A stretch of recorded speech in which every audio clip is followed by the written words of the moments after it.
ಹರಿ ಓಂ. ಎಲ್ಲರೂ ಹೇಗಿದ್ದೀರಾ?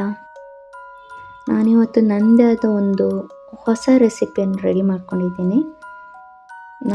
ಇಲ್ಲಿ ಮನೆಯಲ್ಲಂತೂ ಎಲ್ಲರೂ ಖುಷಿಪಟ್ಟು ತಿಂದರು. ನೀವು ಇದನ್ನು ರೆಡಿ ಮಾಡಿ ನಿಮ್ಮ ಮನೇಲಿ ಏನಂತಾರೆ ಅಂತ ಕಮೆಂಟ್ ಮಾಡಿ. ಫಸ್ಟ್ ಒಂದು ದಪ್ಪಾದ ಬಾಣಲೆನ ತಗೊಂಡು ಅದರಲ್ಲಿ ತುಪ್ಪ ಹಾಕ್ಕೊಂಡು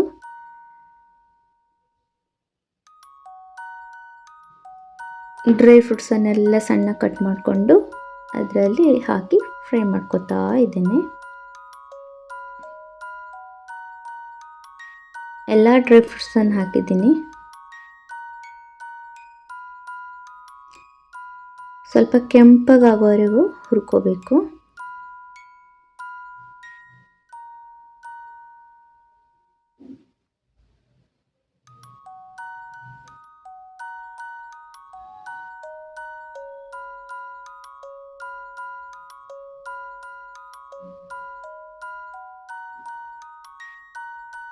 ಇವಾಗ ಅದನ್ನು ತಗೊಂಡಿದ್ದೀನಿ. ಅರ್ಧ ಸಾಕು, ಕೆಂಪಾಗಿದೆ. ಅವನ್ನೆಲ್ಲ ತಗೊಂಡಿದ್ದೀನಿ.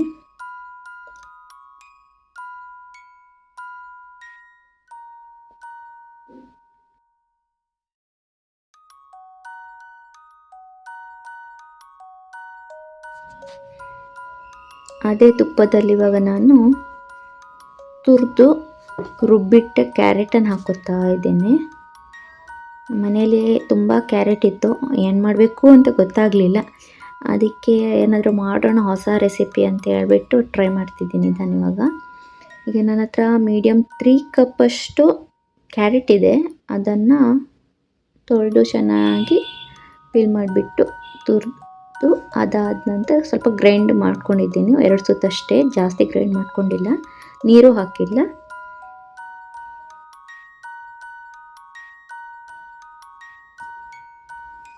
ಮೀಡಿಯಮ್ 3 ಕಪ್ಪಷ್ಟು ಹಾಕ್ಕೊಂಡಿದ್ದೀನಿ. ನೀವು ಬೇಕಾದ್ರೆ ಇನ್ನೂ ಸ್ವಲ್ಪ ತುಪ್ಪ ಹಾಕ್ಬೋದು ಇವಾಗಲೇ. ಅದ ನಂತರ ಚೆನ್ನಾಗಿ ಕಲಿಸ್ತಿದ್ದೀನಿ.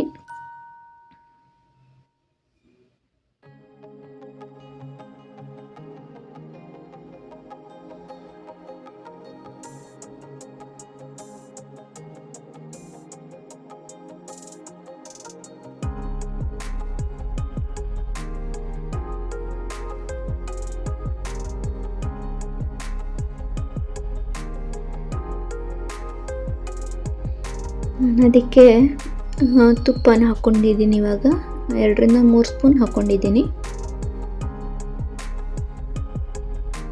ಅದಾದ ನಂತರ ಅದಕ್ಕೆ ಅದನ್ನು ಚೆನ್ನಾಗಿ ಕಲಿಸ್ಕೋಬೇಕು.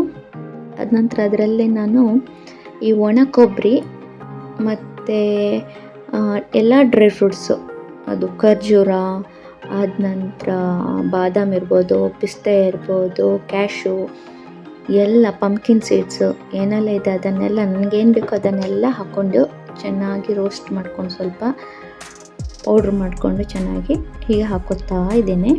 ನನ್ನ ಮಗಳು ಏನೆಲ್ಲ ಡ್ರೈ ಫ್ರೂಟ್ಸನ್ನು ಸಜೆಸ್ಟ್ ಮಾಡಿದ್ರು ಅದನ್ನೆಲ್ಲ ಹಾಕಿದ್ದೀನಿ. ಯಾಕೆ ಫ್ರೈ ಮಾಡಬೇಕು ಅಂತೇಳಿದರೆ ಬೇಗ ಹಾಳಾಗುತ್ತೆ ಅಂತ, ಮತ್ತು ಒನ್ ಮೋರ್ ಥಿಂಗ್ ಏನು ಅಂತೇಳಿದರೆ ಸ್ಮೆಲ್ಲು ಚೆನ್ನಾಗಿ ಬರುತ್ತೆ, ಟೇಸ್ಟ್ ಚೆನ್ನಾಗಿ ಬರುತ್ತೆ. ಅದಕ್ಕೆ ಸ್ವಲ್ಪ ಫ್ರೈ ಮಾಡಿಟ್ಕೊಂಡಿದ್ದೇನೆ. ಹೀಗೆ ಹಾಕಿಬಿಟ್ಟು ಚೆನ್ನಾಗಿ ಕಲಿಸ್ಕೊಂಡಿದ್ದೇನೆ. ಹೆಲ್ದಿನೂ ಆಗಿರುತ್ತೆ. ಈ ಥರ ಡ್ರೈ ಫ್ರೂಟ್ಸ್ ಎಲ್ಲ ಹಾಕಿದರೆ ಟೇಸ್ಟ್ ಚೆನ್ನಾಗಿ ಬರುತ್ತೆ. ಹಾಗೆ ಚೆನ್ನಾಗಿ ಕಲಿಸ್ಕೋಬೇಕು.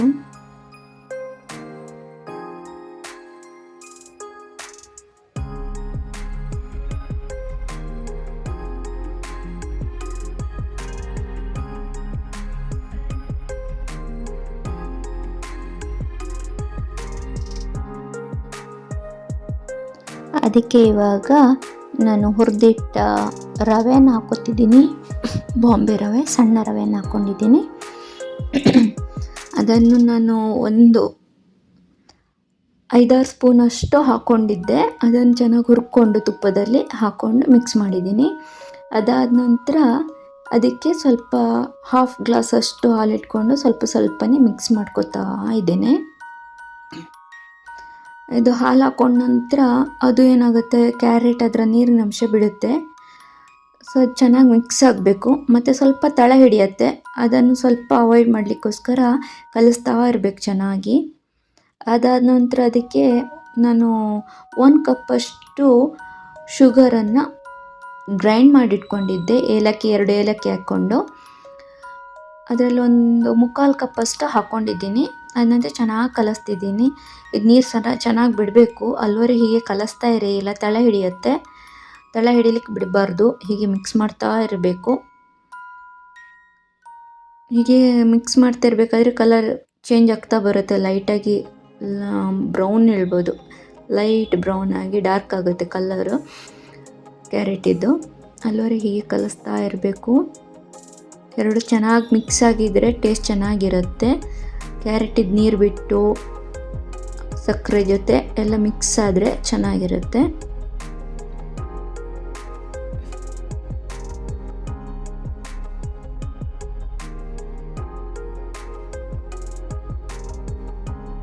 ರವೆ ಯಾಕೆ ಹಾಕ್ತೀವಿ ಅಂತೇಳಿದರೆ ಅದು ಕ್ಯಾರೆಟ್ ತುಂಬ ಸ್ಮೂತಾಗಿರೋದ್ರಿಂದ ಸ್ವಲ್ಪ ರವೆ ಹಾಕಿದ್ರೂ ಚೆನ್ನಾಗಿರುತ್ತೆ. ಅದು ಆಪ್ಷನಲ್, ಬೇಕಾದರೆ ಹಾಕ್ಕೊಳ್ಳಿ, ಇಲ್ಲಾದರೆ ಬೇಡ.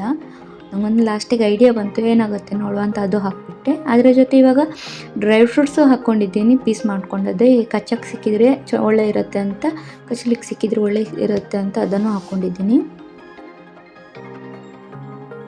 ಉಳಿದಿರುವ ಸಕ್ಕರೆ ಪೌಡರನ್ನು ಹಾಕ್ಕೊಂಡಿದ್ದೀನಿ, ಫುಲ್ ಹಾಕ್ಕೊಂಡಿದ್ದೀನಿ. ಚೆನ್ನಾಗಿ ಮಿಕ್ಸ್ ಮಾಡ್ಕೊತಾ ಇದ್ದೀನಿ. ಇದರಲ್ಲಿ ಏಲಕ್ಕಿನೂ ಹಾಕ್ಕೊಂಡಿದ್ದೆ ನಾನು ಪೌಡ್ರ್ ಮಾಡುವಾಗ, ಅದು ಚೆನ್ನಾಗಿ ಸ್ಮೆಲ್ ಬರುತ್ತೆ, ಟೇಸ್ಟ್ ಚೆನ್ನಾಗಾಗುತ್ತೆ ಅಂತ ಹೇಳಿಬಿಟ್ಟು ಇವಾಗ ಚೆನ್ನಾಗಿ ಮಿಕ್ಸ್ ಮಾಡ್ಕೊತಾ ಇದ್ದೀನಿ. ನಿಮ್ಗೆ ಎಷ್ಟು ಬೇಕು ಟೇಸ್ಟಿಗೆ, ಎಷ್ಟು ಬೇಕೋ ಅಷ್ಟೇ ಶುಗರನ್ನು ಹಾಕ್ಕೊಳ್ಳಿ, ನಿಮ್ಮ ಇಷ್ಟ ಅದು. ನಾನು ಬೆಲ್ಲದಲ್ಲಿ ಟ್ರೈ ಮಾಡುವ ಅಂದ್ಕೊಂಡೆ, ಫಸ್ಟ್ ಟ್ರೈ ಮಾಡ್ತಿದ್ದೀನಿ, ಸೊ ಶುಗರಲ್ಲೇ ಫಸ್ಟ್ ಮಾಡುವ ಅಂತ. ಇಲ್ಲಾದರೆ ಕಲ್ಲು ಸಕ್ಕರೆಯಲ್ಲೂ ಟ್ರೈ ಮಾಡ್ಬೋದು, ಅದು ಬೆಸ್ಟ್ ಆ್ಯಕ್ಚುಲಿ, ಮಕ್ಕಳಿಗೂ ಒಳ್ಳೆಯದು ಕಲ್ಲು ಸಕ್ಕರೆ. ಇದು ಮಗಳಿಗೆ ಕೊಡಲಿಕ್ಕೆ ಸ್ವಲ್ಪ ಅವಾಯ್ಡ್ ಮಾಡಬೇಕಾಗುತ್ತೆ, ನಾನು ಹೆಲ್ತಿಗೆ ಒಳ್ಳೆಯದಲ್ಲ, ಹಾಗೆ ಕಲ್ಲು ಸಕ್ಕರೆ ಹಾಕ್ಬೋದು, ಟ್ರೈ ಮಾಡಿ ಅದನ್ನು ಸಹ.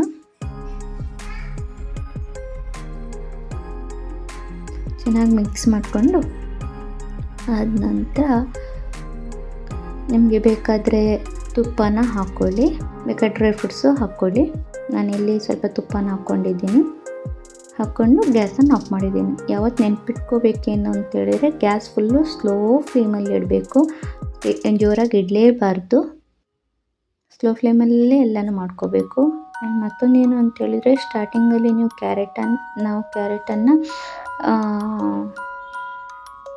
ತುಪ್ಪದಲ್ಲಿ ಚೆನ್ನಾಗಿ ಹುರ್ಕೋಬೇಕು. ನಾನು ಚೆನ್ನಾಗಿ ಹುರ್ಕೊಂಡಿದ್ದೀನಿ ಇಲ್ಲಿ, ಇಲ್ಲದಿದ್ದರೆ ಬೇಗನೆ ಹಾಳಾಗುತ್ತೆ.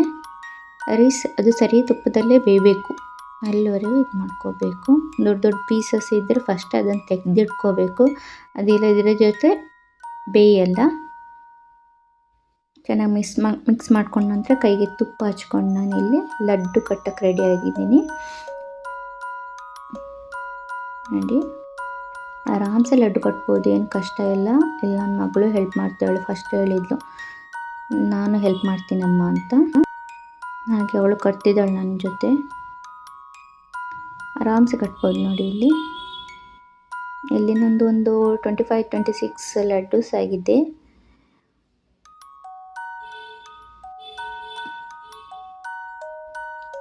ಚೆನ್ನಾಗಿ ಕೈ ತೊಳೆದ್ಬಿಟ್ಟು ಮಗಳದ್ದು ನಂದು ಈ ತುಪ್ಪ ಹಚ್ಕೊಂಡು ನಾನು ಲಡ್ಡು ಕಟ್ತಾ ಇದ್ದೀನಿ.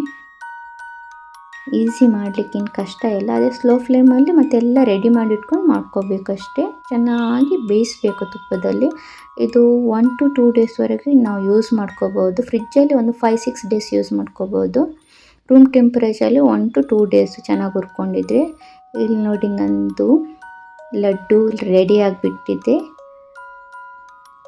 ಕ್ಯಾರೆಟ್ ಡ್ರೈ ಫ್ರೂಟ್ಸ್ ಲಡ್ಡು ತುಂಬ ಚೆನ್ನಾಗಿದೆ ಟೇಸ್ಟು. ನೀವು ಮನೇಲಿ ಟ್ರೈ ಮಾಡಿ ನೋಡಿ, ಸ್ಟೆಪ್ ಬೈ ಸ್ಟೆಪ್ ಫಾಲೋ ಮಾಡಿ, ಟೇಸ್ಟನ್ನು ಹೇಗಾಗಿದೆ ಅಂತ ಕಮೆಂಟಲ್ಲಿ ಹೇಳಿ.